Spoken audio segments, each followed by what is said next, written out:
Bon avant-midi tout le monde, j'espère que vous allez bien. Bonjour et shooter, contente de te voir toujours parmi nous. Alors aujourd'hui, je vais faire la lecture des premiers chapitres de La Voix de l'apprenti de Jean-Sébastien Drouin, qui est publié chez Lux et... Ok, puis c'est là qu'il fait ça. Bon, ben, coudonc. Ok, je vais vous joindre, ça... Je sais pas si les verts va le savoir, peut-être juste parce que c'est pirate. Fait que, ouais, ça c'est le... J'ai envoyé dans le chat le lien du livre. Et pour le livre en question, voici le résumé. Les armées sont dissoutes, les forges sont fermées, les armes sont interdites. Un jeune garçon est enlevé à sa famille, puis enfermé dans un mystérieux cachot sombre et glacé. Avec d'autres enfants emprisonnés, il sera soumis à des épreuves cruelles. On les motive avec une promesse de liberté. Celui ou celle qui sera encore en vie à la toute fin des épreuves deviendra l'apprenti poignard du royaume. Qui sont donc ces poignards, ces combattants d'élite qui parcourent les royaumes en quête de duel? Pourquoi sont-ils les seuls autorisés à manier les armes? Action, amour et aventure. La loi du poignard offre un récit immersif et captivant dans lequel un jeune garçon cherche à trouver sa place dans un monde parfois injuste, parfois splendide, dont il doute de pouvoir un jour comprendre les règles. Et on va plonger directement dans le roman. Chapitre 1. Et nous avait rassemblés, effrayés et grelottant les uns contre les autres. Nous étions plus d'une centaine. J'étais perdu, je n'y comprenais rien. J'espérais encore voir apparaître mon père, ma mère. J'ignorais que mon petit univers s'était fait entièrement engloutir par un autre, un univers cauchemardesque dans lequel rôdait constamment Dame la mort, noire et poisseuse, et que le nombre d'enfants que nous étions s'apprêtait à fondre comme neige au soleil. Les gardes nous avaient réunis sur une des grandes cours extérieures de Grève épique. Je ne connaissais rien de cette citadelle de pierre construite sur la montagne, hormis son nom récemment prononcé par les gardes. Je connaissais aussi ses cachots, une succession de cages sombres et gelées dans lesquelles moi et les autres enfants, en provenance de l'autre côté des murs, avions passé les dernières semaines. Terrifié et recroquevillé dans les ombres, j'avais vu notre nombre grandir. Le ciel s'offrait à moi pour la première fois depuis qu'on m'avait fait prisonnier. Lorsqu'on m'avait pris, on avait placé un morceau de tissu étouffant sur ma tête. Ensuite, je n'avais eu droit qu'à la pierre grise de ma cellule. Enfin, je retrouvais le grand air. Le ciel nocturne était saupoudré d'étoiles scintillantes. J'aurais pu m'en sentir réjoui, n'eût été ce froid terrible qui grattait ma peau jusqu'à s'infiltrer pour congeler mes os. Garçons et filles étaient vêtus de simples draperies faites d'un tissu si mince que la moindre rafale suffisait à faire balayer tout le vêtement par-dessus la tête. Tous à genoux et frigorifiés, personne n'osait lever les yeux. Les gardes patrouillaient en faisant valser leurs énormes gourdins.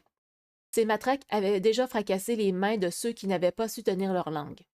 Je n'avais aucun doute que ces patrouilleurs espéraient croiser le genre de regard qui leur donnerait l'occasion d'échauffer les muscles de leurs bras. Une femme que je n'avais jusqu'alors jamais vue émergea de l'une des portes donnant accès à la cour. Ses cheveux étaient courts et bruns comme l'écorce, et ses dents blanches comme la neige qui reposaient au sommet des montagnes environnantes. Elle tenait entre ses mains un rouleau de tissu bien épais, de couleur pourpre et maintenu par des sangles de cuir. « Écoutez-moi! » Sa voix était forte et tranchante, et son souffle générait de petits nuages gris. Les gardes en arrêtèrent leur patrouille pour se tourner vers la dame et écouter son discours. « Vous êtes tous des enfants de sauvages provenant de par-delà les murs. Oubliez votre passé. À partir de cette nuit, vous n'avez plus de nom. Vous n'êtes plus une personne. » Elle laissa planer un silence glacé qui renforça le froid qui me faisait grelotter. « Je m'appelle Lucinda Bravan. Comme vous voyez, j'ai un nom. C'est parce que, contrairement à vous, j'ai le privilège d'être quelqu'un. » Je fermai les yeux un instant. Bien sûr que j'avais un nom. J'avais toujours eu un nom. Celui que mes parents m'avaient donné, celui que mon frère criait en riant lorsque je le pourchassais dans les bois. Je n'arrivais pas à comprendre ce que disait cette Lucinda Bravan.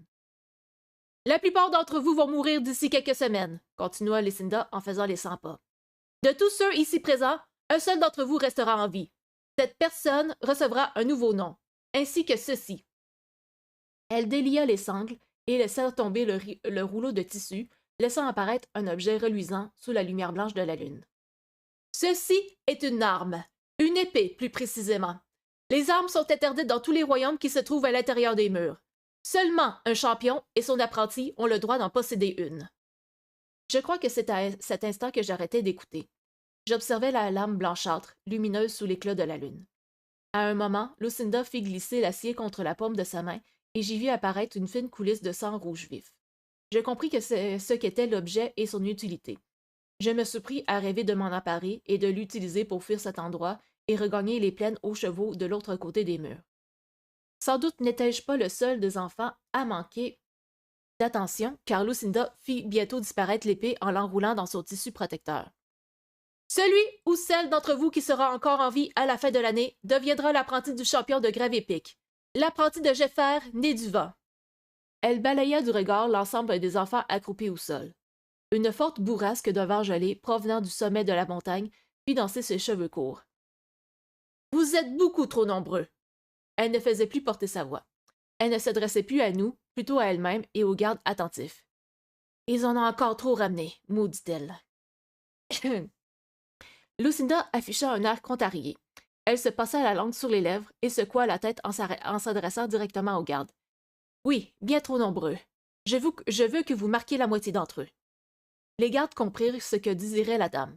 Quelques-uns d'entre eux allèrent chercher à l'intérieur de la citadelle 3 immenses seaux de bois renforcés de fer. À voir la démarche dérangée de ceux qui traînaient les récipients, on devinait que leur contenu était lourd. L'un des gardes trempa une grosse brosse drue dans le premier seau. Lorsqu'il en sortit, le pinceau était tout collé d'une huile épaisse de couleur rouge vif. Le gaillard s'approcha d'un premier enfant et le marqua de l'huile depuis son visage jusqu'à son torse. J'eus peur qu'il s'agisse de ça, mais lorsque la brosse me passa sur le visage, je ne dénotai aucune odeur de fer, seulement des arômes aigres. Ils barbouillèrent la moitié des enfants. Je les regardais faire, sans trop savoir quoi en penser. Une moitié de mon cerveau était congelée. Les enfants osèrent échanger des regards confus. Je reconnus un jeune garçon de ma tribu. Un cousin ou un parent éloigné, je n'étais pas certain. Il me ressemblait un peu, yeux foncés, physique frêle, cheveux sombres et hirsutes. J'étais incapable de me rappeler son nom, mais sa présence parmi cette foule d'étrangers me fit quand même éprouver un certain réconfort. Nos regards se croisèrent, et je crois qu'il me reconnut aussi, car je vis naître au fond de ses yeux une étincelle de chaleur. Lorsque les gardes eurent terminé d'enduire d'huile la moitié des enfants, Lucinda reprit. « Regardez! » Elle désignait l'extrémité de la cour qui s'opposait à la paroi sombre de la citadelle de grève épique. Il y avait là un superbe point de vue sur les montagnes, pics bleuâtres de neige et de glace. Aucun muret ne marquait la fin de la cour. Le sol se dérobait abruptement sur une chute d'une profondeur vertigineuse. Un vide qui ne s'arrêtait que bien plus bas dans la végétation broussailleuse d'un flanc de montagne. Quiconque s'en approchait un peu trop risquait de perdre pied sur le pavé glissant pour ensuite terminer ses jours écrasés contre la pierre d'un sol à moitié gelé. « Votre première épreuve est simple, dit Bravant. Ceux qui sont marqués d'une tache d'huile devront combattre ceux qui ne le sont pas. Un seul groupe sortira vainqueur cette nuit. Je veux tous les autres au fond du précipice. Je vous avertis, je vous ai à l'œil. Tous ceux qui ne combattront pas iront rejoindre les perdants en bas. » Elle marqua une pause pendant laquelle le vent souffla de plus belle sur la grande cour et fit s'envoler les derniers flocons qui s'y étaient posés. Les enfants échangèrent des regards effrayés. Personnellement, j'étais incapable de bouger. Mon cœur prenait de l'ampleur dans ma poitrine. Seconde après seconde, je m'imaginais tomber dans ce vide affreux. Comme personne ne bougeait, Lucinda roula des yeux. « Allez-y, qu'est-ce que vous attendez? Battez-vous! Montrez-moi ce que vous voulez rester en vie! » Certains des enfants plus âgés commencèrent à se défier des yeux. Je sentis qu'ils se tenaient prêts à lutter, mais il leur manquait un chef. Qui serait le premier à bouger? Je rivais mes yeux vers le sol en espérant encore me réveiller de cet affreux cauchemar. Le moment passa sans qu'aucune action ne soit prise. Chacun resta immobile. Lucinda Bravant s'avança alors vers un jeune garçon. De quelques années plus jeune que moi, il devait n'avoir que 5 ou 6 ans. La dame s'accroupit pour mettre son visage à la hauteur de celui du petit. « Alors, mon garçon, tu veux rester en vie? » Le petit déglutit. Des larmes inondèrent ses joues, tandis qu'il hochait timidement de la tête. « Il va falloir combattre dans ce cas. Tu es prêt à te battre? » Les yeux de l'enfant s'embrumèrent davantage. Sa lèvre inférieure ne put s'empêcher de s'élever en une moue désespérée. Il fit non de la tête et Lucinda parut sincèrement désolée. « Je comprends, » dit-elle tendrement. Elle fit glisser ses doigts dans le cheveu du petit. « C'est probablement mieux ainsi. Tu n'auras plus à avoir peur bien longtemps, garçon. » En s'éloignant du petit bonhomme, elle fit un signe de tête à l'un des gardes. Le colosse agrippa alors le jeune par les cheveux et marcha en direction du précipice. Le petit se mit à hurler et pleurer de terreur. Ses bras battaient l'air tandis que ses pieds traînaient au sol. Sa lutte fut courte et futile. J'ai arrêté de regarder alors qu'il n'était plus qu'à quelques pas du gouffre. Je sentis 2 grosses larmes rouler sur mes joues. Je plaquai mes mains contre mes oreilles lorsque j'entendis le hurlement de pure terreur du jeune garçon qui se faisait balancer dans le vide. La démonstration eut l'effet escompté. Un des garçons près de moi se leva et plaqua le torse d'un autre dans l'espoir de le pousser vers la falaise.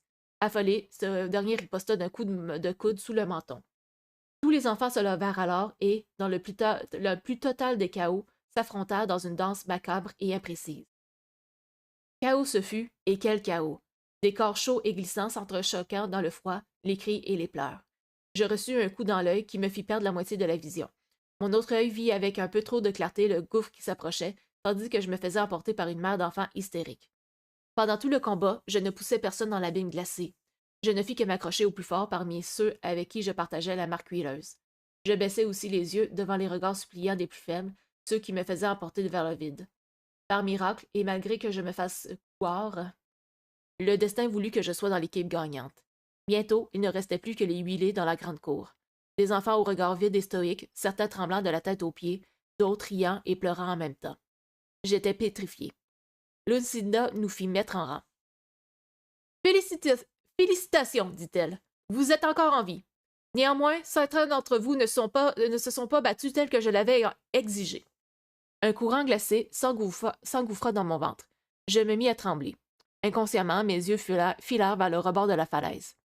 Lucinda se mit à marcher devant les survivants. De temps à autre, elle s'arrêtait devant un enfant. Toi, disait-elle. Ça suffisait pour qu'un des gardes s'empare du terrain terrorisé et aille le balancer dans le vide. J'entendais encore les hurlements désespérés de l'un d'entre eux lorsque Lucinda s'approcha de moi. On s'apprêtait à me livrer à la mort. Pourquoi est-ce que je n'arrivais pas à m'en faire une opinion? Mon corps d'enfant était bel et bien dans la cour, mais mon esprit s'était recroquevillé dans un recoin de ma tête, capable d'ignorer le monde extérieur. Toi, dit Lucinda. J'eus un dernier frisson. Étrangement, je n'avais presque plus froid. Je levai les yeux vers la dame. Je découvris alors que ce n'était pas moi qu'elle venait de désigner, mais l'autre garçon de mon village, celui qui me ressemblait. Il jeta vers moi un regard désespéré, car contrairement à moi, il s'était battu, lui. Lucinda nous avait confondus l'un et l'autre. Mon regard se déroba et se fixa à une pierre moussue sur laquelle quelques cristaux de glace cherchaient à s'accrocher. Je ne la lâchai pas des yeux tant et aussi longtemps que le hurlement du garçon dura. Puis il disparut, dévoré à jamais par la fosse. L'air de la cellule me paraissait étrangement chaud et doux, et le plancher de pierre confortable et paisible. Nous étions maintenant 2 enfants par cage. Je partageais la mienne avec un garçon de mon âge. Nous étions tous les 2 couchés à même le sol, chacun faisant face à son propre mur, nos visages enfouis dans nos bras. Cette nuit-là, je ne dormis pas. Je ne crois pas que lui non plus d'ailleurs. De temps à autre, je l'entendais sangloter. D'autres fois, c'était moi. Il n'y avait que les pleurs. Aucun enfant ne parla dans toute la geôle. Bonjour, Rakastas, comment vas-tu? J'espère que tu vas bien. Je suis en train de faire la lecture des premiers chapitres de La Voix de l'apprenti de Jean-Sébastien Drouin, qui a écrit la trilogie La Loi du poignard. Déjà 2 tomes de publiés, il est en train d'écrire le 3e. Donc oui, moi, ça va de mon côté. J'ai eu une matinée assez tranquille. Mon chat n'a pas demandé trop d'attention, fait que je vais poursuivre ma lecture ainsi. Je me surpris à penser à la profondeur du ciel étoilé que j'avais vu depuis la grande cour. J'allais jusqu'à envier les enfants qui reposaient à jamais au pied de la falaise et qui, en ce moment même, dormaient paisiblement sous les étoiles. Sans cesse, je marchais, des heures durant et jour après jour. Ma nuque était endolorie par le poids écrasant des 2 énormes sacs de grains que je portais sur mes épaules. À tous mes maux physiques se mêlaient les souvenirs douloureux qui faisaient surface pendant mes interminables promenades. Je songeais à ma famille et à la verdure des plaines aux chevaux. Au soir passé, à écouter les conteurs nous émerveiller d'histoires près du feu. Aux nuits chaudes et paisibles, lorsque je n'entendais au dehors de notre hutte que le bruissement des feuilles et à l'intérieur, la respiration lente et régulière des miens.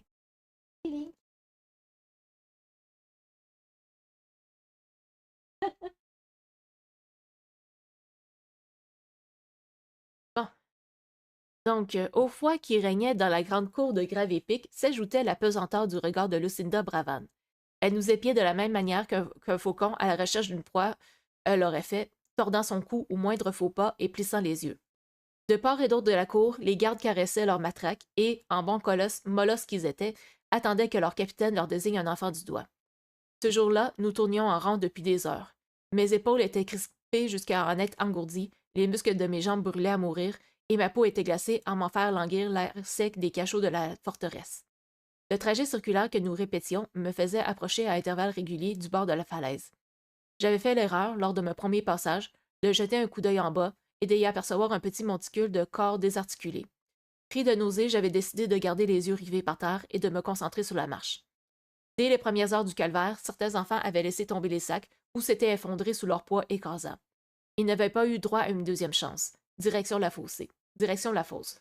Alors, même si mes pieds me faisaient atrocement souffrir, je me concentrais pour les garder solides et faire tenir mes chevilles.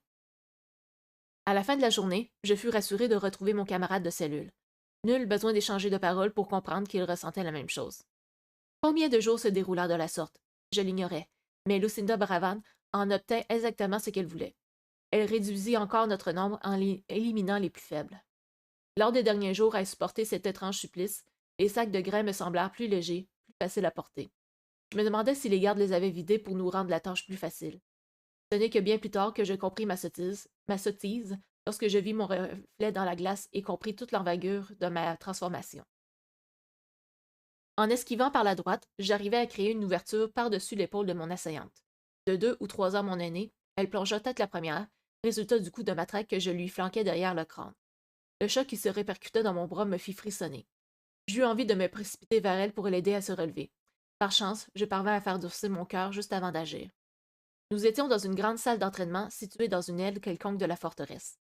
La pièce était ronde, ce qui me paraissait étrange étant donné les formes rectilignes du reste de l'architecture. Des torches chaudes éclairaient brillamment l'endroit et le sol de pierre était enfoui sous une terre sablonneuse à la couleur de blé.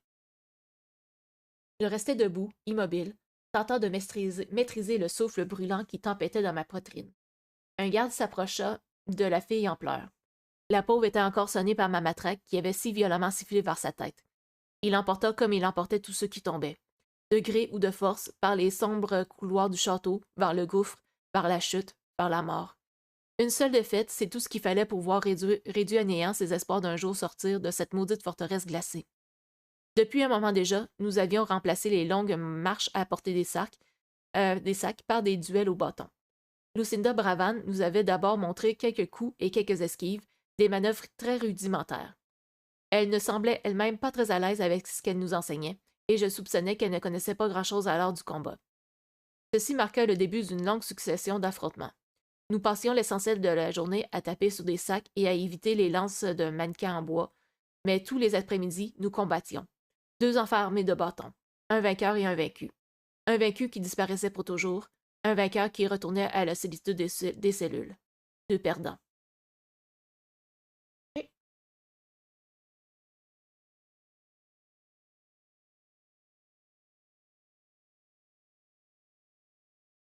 Il faisait nuit. Nous avions des fenêtres maintenant, de toutes petites fentes à travers lesquelles nous parvenait une lumière douce. Elles étaient si minces que l'on pouvait y glisser la main sans ressentir la pression de tout le château sur ses phalanges. Comme nous n'étions plus très nombreux, les gardes nous avaient fait quitter les cachots et nous avaient regroupés dans un dortoir commun. Une pièce qui, à cause des autres, me paraissait encore plus étroite que ma cellule. Des matelas empestant le fromage avarié avaient été aléatoirement déposés à même le sol. En choisissant le mien et en m'y étalant, mon corps se raidit. Ma cellule me manquait. Je n'appréciais guère ce nouvel endroit. Le garçon avec qui j'avais partagé ma cage choisit pour s'y coucher le matelas le plus près du mien. Puis la porte du dortoir se referma. J'en fus surpris. Les gardes avaient l'habitude de patrouiller dans les corridors du cachot. Même en plein sommeil, je pouvais sentir leur regard m'effleurer. Or, voilà qu'ils avaient déserté la pièce et nous laissaient maintenant seuls. On entendit un bruit du verrou. Après un moment, l'un des enfants alla jouer sur la poignée pour vérifier que nous étions toujours prisonniers. Lorsqu'il se retourna, le visage penaud, chacun s'enferma dans sa tête. Mon compagnon, lui, décida que ce semblant d'intimité suffisait, et pour la première fois, il délia sa langue. Nous ne sommes plus très nombreux. Je savais qu'il s'adressait à moi, mais j'hésitais à lui répondre. Quelque part dans mon esprit, mon cœur refusait de se lier d'amitié avec quelqu'un qui pouvait se retrouver au bas de la fosse à n'importe quel moment. Finalement, la solitude l'emporta et je trouvai la force de soutenir son regard. Tu es doué avec un bâton, dis-je. Pas toi, répondit-il, mais tu es rapide et tes yeux ne manquent rien. C'est vrai, Je ne savais pas s'il m'avait fait un compliment ou non. Je balayais d'un regard fatigué les visages de ceux qui étaient toujours en vie. Mes yeux s'attardèrent sur une fille avec des cheveux épais de la même couleur que les feuilles d'automne et dont, miracle, les yeux n'avaient pas encore tout perdu de leur gentillesse. Je me surpris à m'imaginer l'avoir rencontrée de l'autre côté du mur. « Pense pouvoir devenir le champion de grave épique? Demandai-je à mon camarade. J'ai plus de chance que toi, ça c'est sûr. Je grimaçai, et cela fit apparaître le fantôme d'un sourire au coin de ses lèvres. Un sourire qui s'évapora presque aussitôt. Non, avoua-t-il. Je ne pense pas que personne n'arrivera à vaincre ce garçon-là. Et moi pointa du menton un grand gaillard aux cheveux bouclés. De 2 ou 3 ans plus vieux que les autres, il dominait l'assemblée par sa musculature et son aisance à écraser tous ceux qui l'avaient affronté jusque-là. Je m'imaginais me retrouver face à ce garçon dans l'arène. Mon cœur rétrécit dans ma poitrine et j'eus envie de vomir la pâte d'avoine qu'on nous forçait à manger tous les soirs. C'est le gouffre qui nous attend tous les deux, murmurai-je. Non, pas moi. Je lâchai du regard le garçon bouclé avant qu'il ne s'aperçoive que je le dévisageais et retrouvai dans les ombres le visage de mon camarade. Je suis en train de concocter un plan pour m'évader. Si tu veux, je t'amène avec moi. Je sursautai lorsqu'un garde frappa de sa matraque la porte de notre grande chambre. L'heure était au silence et au repos. Mes couvertures m'accueillèrent avec raideur lorsque je m'églissai. Elles me grattèrent la peau. Avant de fermer les yeux, je me retournai vers mon camarade et lui fis un signe. S'il avait un plan pour fuir d'ici, j'étais prêt à tenter le coup. Ma cage thoracique me faisait atrocement mal, et ma tête, pire encore. Une autre journée, un autre combat, et celui-ci n'était pas sans sueur froide. La fille que j'affrontais était si agile que j'avais l'impression de combattre un de ces serpents aux écailles dorées qu'il valait mieux éviter lorsqu'on chevauchait sur les grandes plaines. Une seule morceau de cette bestiole suffisait pour qu'un étalon en pleine forme succombe à une fièvre sans merci qui pouvait durer 3 lunes. Mon bâton moulinait l'air sans rien toucher. Je m'enfargeais dans mes propres pieds et la fatigue gagnait rapidement mes épaules car mes assauts ne trouvaient que le vide pour les freiner. Elle, en revanche, n'avait pas manqué de me frapper à 4 reprises. Le dernier coup que j'avais encaissé à la tempe gauche m'avait fait voir des points noirs et j'étais passé à un cheveu de me retrouver hors combat. J'étais en mauvaise posture et la fosse me guettait dans l'ombre. Mon esprit endolori avait de plus en plus de mal à commander correctement mon corps. Mon adversaire redoubla d'efforts et je me transformais en sac d'entraînement. Je parais les coups en reculant, mais j'en encaissais plusieurs au flanc. À chaque fois, la douleur montait en pic, fulgurant, et le fond de la fosse s'imprimait plus nettement sur mes rétines. Du coin de l'œil, je perçus l'expression nerveuse de mon camarade. Je vis aussi le visage désolé de cette fille aux yeux doux. Ce manque de concentration me coûta cher. Mon adversaire profita de ce bref moment d'inattention pour me sauter à la gorge. Je tombai brusquement à la renverse et mon bâton s'échappa de mes mains. Je me retrouvai planqué au sol avec une matraque qui pesait contre ma gorge. L'air resta prisonnier de mes poumons et je sentis le sang gonfler ma tête. Gagné par la panique et la peur, mes sens s'aiguisèrent. J'humais l'odeur minérale du sable éparpillé au sol et celle de la pierre humide cachée en dessous. Je sentis le froid ambiant sur ma peau qui contrastait avec toute la chaleur qui émanait de mon adversaire. Je perçus Dame la Mort qui était dans l'assistance et redoutais de l'entendre râler mon nom. Quelque chose s'empara de moi. Mon corps agit presque de lui-même, je devins un pantin soumis à mes instincts. Utilisant tout ce qui me restait de force, je poussai le bâton juste assez pour pouvoir envoyer ma tête vers l'avant et j'écrasai mon front contre le nez de mon adversaire. Celle-ci poussa un son étrange et un flot de sang se mit à couler sous son visage. Profitant de ma surprise, je fis glisser mon corps par-dessus le sien. C'était moi maintenant qui l'écrasais au sol. J'écartai son bâton et appuyai de toutes mes forces sous sa gorge avec mon avant-bras. J'essayais de ne pas voir son visage. Ses yeux écarquillés, la peur qui déformait ses traits. Pour m'endurcir, je fixais mon esprit sur ma propre peur. Celle de la fosse qui m'attendait si j'arrêtais de l'étrangler. J'arrêtai d'appuyer seulement lorsque mon adversaire perdit conscience et que je sentis les muscles de son cou s'amollir. Lentement, je me relevai et dominai le corps de la vaincue. « Pourquoi t'es-tu arrêté? » La voix de Bravane me tira de mon état second. « J'ai gagné, répondis-je à voix basse tout en haussant les épaules. « Elle est toujours en vie, rétorqua Lucinda. Tu l'as mise inconsciente, le pire était fait. Tu aurais pu terminer le travail et lui éviter la peur et la douleur de la fosse. » Elle hocha tristement la tête.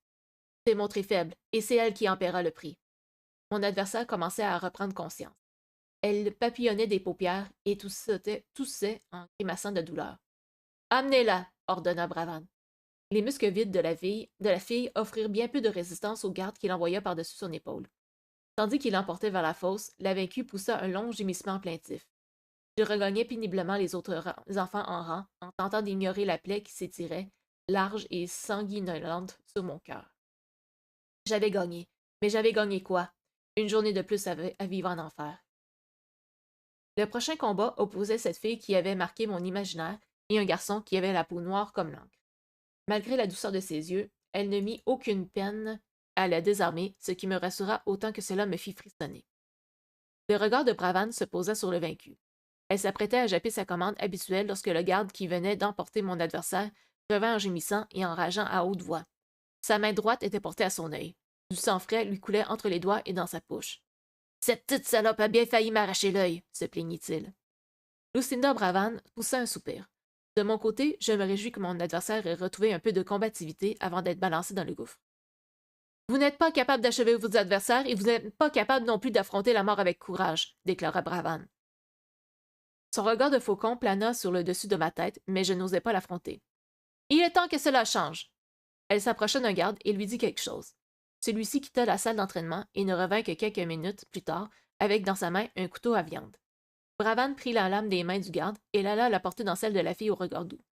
Tandis que la fille observait la lame posée dans sa main sans comprendre ce qui se passait, Bravane saisit le garçon à la peau noire, le maîtrisa et releva sa tête vers l'arrière. Ouvre-lui la gorge, ordonna la capitaine. L'hésitation de la fille dura jusqu'à ce que Bravane ne la menace de faire passer sa gorge à elle sous le filet du couteau.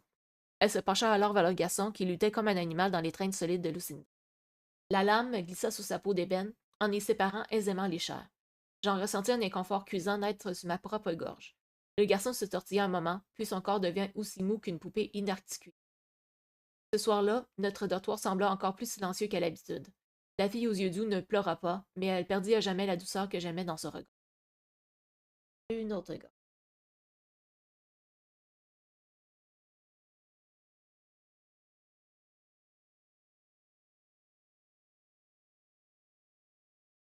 Par définition, les cauchemars ne devraient-ils pas avoir une fin? Ne devrait-on pas se réveiller, alors submergé par un sentiment puissant de soulagement? Fini les monstres et la peur, on ouvre les yeux sur le soleil du matin et la quiétude de sa réalité. Lorsque j'étais visitée par un cauchemar dans ma hutte, ma mère ou mon père me réveillaient. Rassurée par des mots doux et des caresses, je nettoyais la sueur qui imbibait mes couvertures et allais m'exposer au vent frais des plaines. Mon cauchemar ici n'avait pas de fin. Lorsqu'après une nuit tortueuse, je m'éveillais dans les cachots de Gravé-Pic, la peur qui m'agrippait le ventre ne me lâchait pas.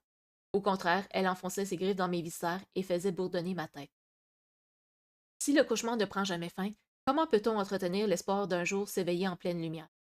Je n'y croyais plus. La lumière du soleil était distante, presque éteinte. Irréelle, mystique. Une vieille amie que je n'aurais su reconnaître l'avoir vue scintiller sur le bout de mon nez. Dans le noir et dans le froid, j'apprenais malgré moi à apprivoiser le cauchemar.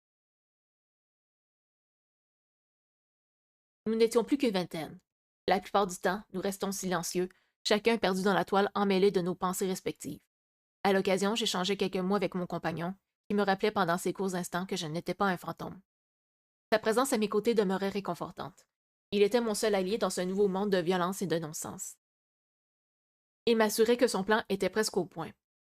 Plus qu'une journée, peut-être deux, me répétait-il, se regardant de m'en révéler davantage. Parfois, je le voyais se lever faire le tour du dortoir en effleurant la pierre des murs du bout de ses doigts. Parfois, il écoutait à la porte les rondes de garde se succédant dans le corridor du château.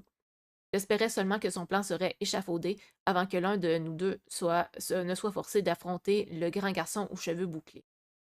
La fille, celle qui avait anciennement un regard doux, se démarquait aussi en combat. Tous deux me flanquaient désormais la frousse, car je savais qu'une raclée totale m'attendait si je devais faire face à l'un ou l'autre.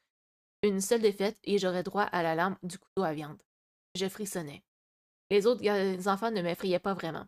J'avais beaucoup changé depuis mon arrivée à Gravé-Pic. Mon esprit et mon corps s'étaient durcis. J'étais plus rapide, agile, et découvrais au gré des combats que je percevais les erreurs de mes adversaires avec justesse. J'étais justement en train de me dire que les deux garçons qui combattaient demeuraient trop immobiles et que leurs mouvements étaient prévisibles, lorsque l'un d'eux, celui à bout de souffle, surprit toute l'assemblée en frappant la poitrine de l'autre avec tant de force que sa matraque de bois explosa en morceaux. Des éclats effilés graffinèrent la poitrine du vaincu, d'autres s'envolèrent dans toutes les directions. Une aiguille affûtée d'environ 2 fois la longueur de mon pouce vient terminer sa chute près de ma cheville. Sans trop réfléchir, je me penchai, la ramassai et la cachai dans ma vieille godasse. Je ne saurais dire ce qui me poussa à agir de la sorte. Le combat terminé, le vainqueur revint nous rejoindre dans les rangs pendant que le vaincu se tortillait au sol, tout en se vidant de son sang. « D'ici la fin du mois, seulement l'un d'entre vous sera toujours en vie, déclara Bravane. Elle balayait l'ensemble d'un regard des plus fiers. J'eus envie de vomir. Tenez bon, ajouta-t-elle. Donnez tout ce que vous avez dans les prochaines semaines. Vous savez qu'il n'y a pas de seconde chance. Tandis que nous regagnions la grande salle qui nous était attribuée, mon camarade se pencha vers moi. Sois prêt, murmura-t-il. Nous partons demain dans la nuit. Incapable de dormir, je fixais les pierres des murs. Elles capturaient l'éclat laiteux de la lumière de la lune, et cela me captivait. Dehors, le vent éternel continuait à essayer de souffler le château de Gravé-Pic hors de sa montagne. J'entendais son sifflement triste, une plainte froide et grave qui me faisait apprécier les quelques couvertures dans lesquelles j'étais blotti. Je touchais du bout des doigts l'aiguille de bois que j'avais cachée sous ma couette. Je m'imaginais franchissant les murs avec mon compagnon, libéré de Gravé-Pic, retournant aux prairies sauvages, retrouvant ma famille et les nobles chevaux qui peuplaient mon monde d'avant. La verdure me manquait, la tiédeur du vent et la chaleur des miens. Je me remémorais chacun de leurs visages et je sentis la chaleur de larmes silencieuses couler sur mes joues. Plus qu'une nuit, me dis-je, une toute dernière nuit de cet enfer de pierre et de vent d'hiver. Une ombre furtive attira mon attention. Je tournai doucement la tête. Notre dortoir était éteint, baignait dans la pénombre et je n'y voyais pas grand-chose. Avais-je rêvé de mouvement? Non, quelque chose se glissait entre les dormeurs. Je le voyais là. Je sentis un engourdissement m'envahir. Immobile, j'observais en secret la grande silhouette se déplacer. Un pressentiment terrible me mordait les entrailles. L'ombre s'arrêta. Elle ne fit plus aucun mouvement pendant un long moment, et je me crus à moitié fou. Puis je vis des bras s'agiter dans le néant. L'air vibra de grognements sourds et des glapissements qui y répondaient. Je me mis à trembler sous mes couvertures. Les nuages s'écartèrent un moment de l'astre lumineux qui égayait parfois la nuit, et le dortoir gagna alors en clarté. J'aperçus alors quelque chose qui glaça mon sang déjà épaissi par le froid. Le grand gaillard aux cheveux bouclés se tenait par-dessus la fille qui avait jadis eu le regard doux. Les pouces appuyés sur sa gorge, il forçait à en faire saillir les muscles de ses bras et jaillir les veines de son cou. La fille avait beau lutter de toutes ses forces, elle s'était éveillée déjà prisonnière, privée d'oxygène et l'esprit confus. J'eus envie de hurler, mais aucun son n'arriva à atteindre ma gorge, encore moins à franchir mes lèvres. Lorsque la fille arrêta enfin de griffer et de marteler son assassin, le garçon releva la tête. Nos regards se croisèrent. Il me dévisagea un moment, puis la fente raide qu'était sa bouche se plia en un sourire de vainqueur. Vainqueur que je ne pouvais rien contre lui et qu'il venait d'éliminer lâchement la seule personne qui pouvait rivaliser avec lui en combat. La victoire serait sienne, il venait de s'en assurer. La lune se camoufla de nouveau derrière les nuages et la pièce fut replongée dans une opacité d'encre. Je passai le reste de la nuit pétrifié, les doigts crispés contre la pointe de mon arme ridicule, mon aiguille de bois, mais le garçon ne vint pas me rendre visite. À quoi bon? Je n'étais pas une menace pour lui et il savait que trop bien. Tôt ou tard, il me réglerait mon compte en duel. Il ne me restait plus qu'à prier mes ancêtres pour que le plan de mon compagnon soit à la hauteur de mes espérances. Ravan resta un moment à observer le corps inerte de la fille. Elle hocha la tête, accablée, puis sachant qu'il ne rimerait à rien de chercher un coupable, elle nous ordonna de manger en vitesse, puis de nous rendre à la reine. Pas de pratique sur mannequin ce matin, uniquement des combats. J'observais les autres lutter corps et âme pour leur survie, mais je n'arrivais pas à y accorder beaucoup d'attention. Je devrais me battre aujourd'hui. J'avais été épargné la veille et nous n'étions plus suffisamment nombreux pour que ce genre de journée chanceuse me soit doublement accordé. Lucinda me pointa du doigt. Comme un réflexe acquis au fil des épreuves, mes muscles se raidirent et les battements de rue de mon cœur s'éveillèrent. Je m'avançai vers le centre de la grande salle. Lorsque je passais près du gaillard aux cheveux bouclés, je m'empêchais de croiser son regard de fer. Au centre de l'arène, j'attendais que Bravan désigne mon adversaire. L'estomac noué, je suppliais mes ancêtres de m'épargner à tout prix un combat contre l'étrangleur. Je ne pus finalement pas retenir mes prunelles qui filèrent dans sa direction. Ses yeux assombris me révélèrent que lui priait pour l'inverse. Depuis l'au-delà, mes ancêtres avaient-ils plus de pouvoir que les siens? Plus qu'un combat, me répétais-je en écho. Je n'ai besoin que d'une seule victoire, ensuite je disparaîtrai dans la nuit. Bravan désigna enfin mon adversaire, et je compris alors que mes ancêtres avaient un sens de l'humour bien tordu. Mon compagnon regarda l'index de Lucinda rivé sur sa poitrine, puis il se tourna vers moi. Nous échangeâmes un regard désespéré. J'avais l'impression d'être un vase vide que l'on remplissait d'eau de givre. Pendant un instant, lui et moi cherchâmes une solution au fond des yeux de l'autre. La solution ne vint jamais. D'un pas hésitant, mon compagnon s'avança vers moi. Un garde ouvrit les doigts de ma main sans délicatesse et y déposa une matraque de bois. On fit de même pour mon compagnon, puis on nous ordonna de combattre. Je parais ses premiers assauts et compris à la vigueur des coups que mon compagnon voulait me porter qu'il avait fait son choix. Ne pouvant plus me sauver, il pouvait toujours s'en sortir. Un bref instant, j'eus même envie de le laisser gagner. J'obtenais une sorte de satisfaction à me l'imaginer fuyant Gravépic dans la nuit. Comme si, même mort, je conservais ainsi une part de participation dans cet acte de rébellion envers ceux qui nous avaient arrachés à nos familles. Ce moment de fantaisie me coûta ma concentration. Aussi en reçus-je un sublime coup au genou qui me fit tituber. La douleur enflamma mon esprit, et de ce brasier fuma la colère et la rage typiques à la douleur. Je commençai à riposter. Mon adversaire combattait intelligemment, mais pas assez pour me duper. Je trouvai enfin une feuille entre deux coups latéraux et lui frappai le poignet avec assez de force pour le lui briser. Mon compagnon poussa une plainte terrible qui me fit si mal que je le frappai de nouveau à la mâchoire pour le faire taire. Le craque sonore que mon coup produisit se répercuta longtemps dans l'écho de ma tête. Mon compagnon s'écroula au sol, vaincu. Le temps s'épaissit alors. Les sons ambiants désertèrent mes oreilles, remplacés par un bourdement lourd. On échangea l'épée de bois dans ma main pour un chétif couteau à viande. Mon compagnon gémissait et évitait mon regard. J'aurais voulu qu'il me regarde, qu'il me pardonne. J'aurais voulu qu'il comprenne que je n'avais pas le choix. Par-dessous tout, j'aurais voulu qu'il ne me retire pas son amitié alors que la fin était si proche. Je passai la lame sous sa gorge et en sentis son sang chaud me couler sur les doigts. Ce fut sans doute là ce qui passait le plus près d'être un contact physique entre lui et moi. Je regagnai les rangs en vainqueur, trop engourdi pour ressentir quoi que ce soit. Cette nuit-là, les yeux rivés sur le tas de couvertures vides où mon compagnon avait passé ses nuits, j'avais le corps embouilli. J'étais dans un état pitoyable. Mal à la tête, maux de cœur, étourdissement. J'étais sans doute en train de mourir moi aussi. Tremblotant, je suffoquais sous mes couvertures. J'avais trop froid, j'avais trop chaud, j'avais envie de vomir tout ce que j'avais à l'intérieur du corps, mes entrailles, mes muscles, mes os, ma chair, tout. Mes souvenirs surtout. Je croissais seulement être mort à un moment pendant la nuit.